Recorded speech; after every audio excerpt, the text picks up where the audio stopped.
Russie dit vouloir baser sa politique sur le respect du droit international, puisque ça n'a pas tout à fait été le cas lorsqu'elle a envahi l'Ukraine. Aux 5 États fondateurs, Brésil, Russie, Inde, Chine, Afrique du Sud, se sont ajoutés l'Iran, l'Égypte, l'Éthiopie et les Émirats arabes unis cette année.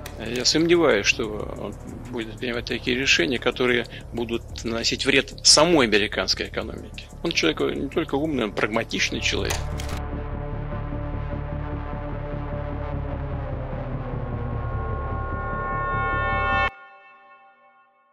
Les BRICS, Brésil, Russie, Inde, Chine, Afrique du Sud et leurs nouveaux partenaires incarnent une dynamique inédite de coopération économique et de transformation des relations internationales. Le récent sommet de Kazan en octobre 2024 a marqué un tournant avec l'adhésion officielle de nouveaux membres tels que l'Égypte, l'Éthiopie, l'Iran et les Émirats arabes unis, renforçant significativement le poids économique et politique de ce bloc. Dans cette perspective, les BRICS+ s'orientent vers un modèle multipolaire, misant sur des échanges économiques internes beaucoup plus résilients, notamment grâce à l'utilisation accrue des devises locales et au contournement des circuits traditionnels dominés par le dollar américain. Et aujourd'hui, évidemment, je vais vous parler d'un projet qui risque de se démarquer durant ce cycle. Il a déjà connu une super performance. Beaucoup de gens ont réussi à gagner de l'argent grâce à cet actif-là. On va évidemment parler de Morpho. Mais avant d'aller plus loin, les gars, encore une fois, n'hésitez pas à rejoindre notre application qui est totalement gratuite. Les liens sont dans la description. Vous aurez un canal de discussion public, des crypto-pépites, des calls de trading, 5 heures de formation gratuite, les outils indispensables à utiliser dans le Web3 et la crypto,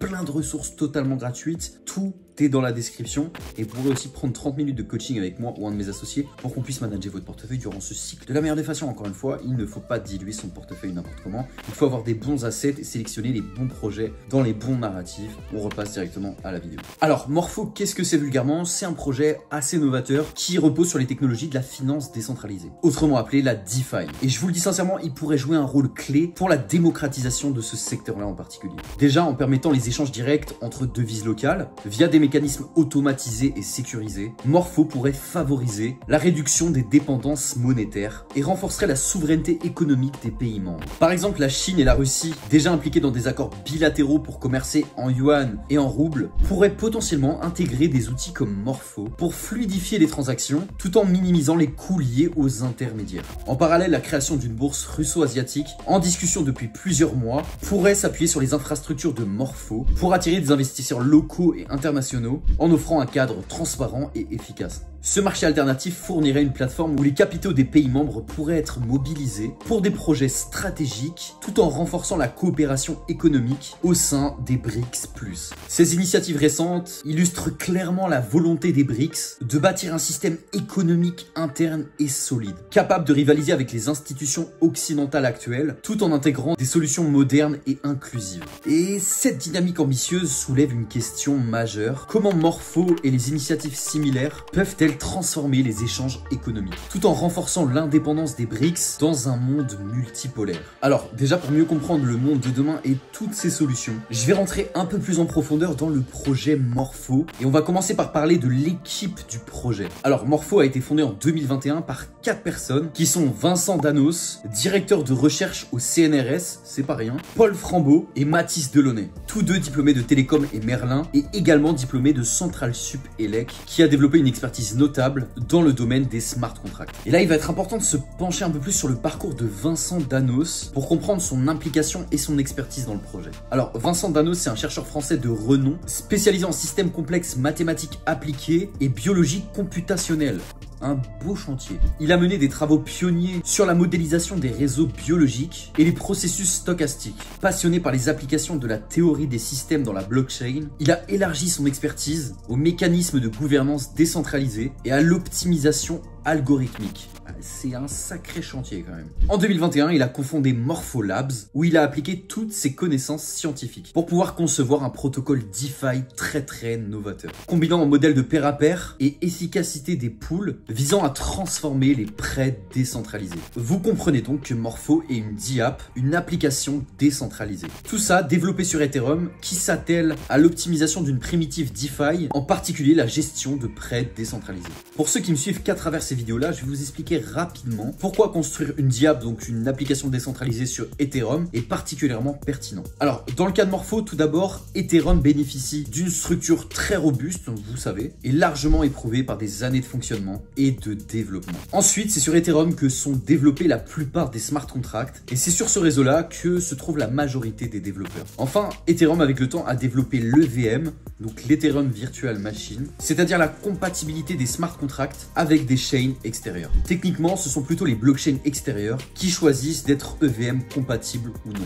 Ce qui permet à Morpho, en se développant sur une blockchain, de pouvoir s'étendre à d'autres systèmes décentralisés. Tout ça sans problème de compatibilité et sans avoir à développer de nouvelles DApps ou smart contracts. On peut résumer cela en disant que Morpho fait une économie de temps, de coûts et d'ingénierie technique et technologique. De plus, sur Ethereum, malgré sa réputation de blockchain un peu coûteuse, c'est vrai que les gas fees explosent en bull run, ça reste le cœur de la finance décentralisée et ça capte la majorité de la liquidité de l'écosystème crypto. À présent, on va se pencher sur l'infrastructure de Morpho et sur la problématique sur laquelle le projet s'attaque. Donc, en quoi Morpho est plus intéressant pour des utilisateurs comme vous et moi que d'autres protocoles, par exemple de prêt ou d'emprunt décentralisés. Alors, Morpho se distingue des autres protocoles DeFi par son approche un peu innovante. Donc déjà, la finance décentralisée traditionnelle, bien qu'efficace pour offrir des alternatives au système financier classique, souffre de certaines inefficacités structurelles très précises.